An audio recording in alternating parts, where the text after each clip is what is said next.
Luați adaptorul T.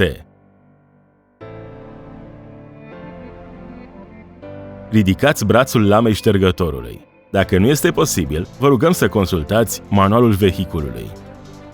Scoateți lama uzată a ștergătorului.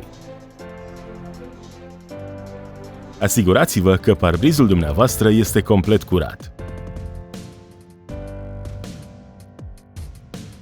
Prindeți adaptorul cu clemă T pe noua lamă a ștergătorului.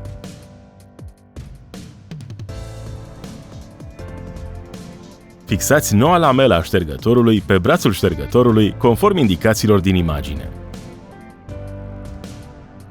Așezați lama ștergătorului pe parbriz.